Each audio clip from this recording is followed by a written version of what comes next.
Hello, everybody. So I know it's been a minute since I uploaded a video.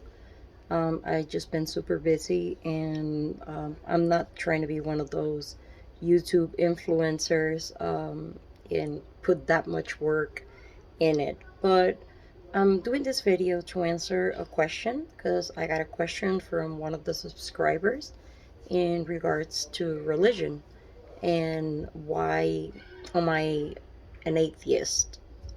So I'm going to clarify first. I am not an atheist. I am an agnostic. I do believe in a creator, and I do believe there is something greater than us. Um, but I do have a problem with organized religion, and I'll explain why. Number one, I am very knowledgeable when it comes to religion. I was raised in a charismatic Catholic church. We were the type of family that would go to Mass at least 3 times a week. Sometimes we were there every day of the week because I was in the choir. I was in the kids' choir, the youth choir, then the normal choir, and eventually the college choir. And I used to go to catechism, and we had a youth group too. So I was very, very active in church. And on top of that, I was always the type of person that if you are bringing me a balsam for my feelings and you want to praise with me and you want to pray with me, I don't close my door to that. So I am very well versed in religion. Part of why I'm against organized religion is because when you become an adult and you start going to school and you start learning, you see how much these books, like the Torah, the Old Testament, and I've read all of them, just so you know. I have read the Quran, I have read the Torah, I have read the Bible, the different, like at least two of the versions, the King James, which is the most popular one, and actually the Jefferson Bible. And when you go to higher education, you start noticing how things do not add up. And as much as these books are inspirational, they are not the Word of God. They are not historically correct, and that has been proven by archaeologists and historians and a lot of academics that have studied this.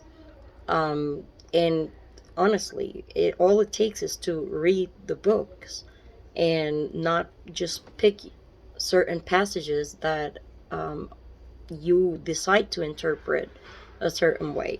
If you read them the way you would read a non-fictional book, you would realize that it contradicts itself to the point that it even encourages oppression and slavery and things like that, and a class system. So that's one of my issues. My other issue with organized religion is it is one of the most oppressive systems and institutions that exist in the world. Any of them. Muslims, Jewish, Christian, they are incredibly oppressive institutions. They have for years perpetuated racism, classism, any ism if you think about it, because people are quick to judge. And it's kind of hilarious too, because when you read the Quran, for example, the bare bones of the Quran is actually to do good by others. Same with Christians. But they do the exact opposite. Like Jesus Christ, when he went and got disciples, did not have a checklist and interview the top 10 people. He actually went for the outcasts, the invisibles, the undesirables. And I I am yet to meet a Christian that operates like that. And the only thing that Jesus asked people to do If you believe he existed and he was a historical figure, there's no proof of that either, because none of the other historians in Roman times and stuff talk about him.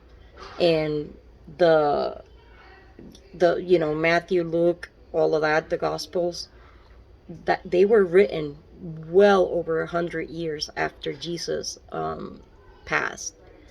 So that's the thing, like when you go for higher learning, a lot of the indoctrination that these systems put on you start showing its cracks.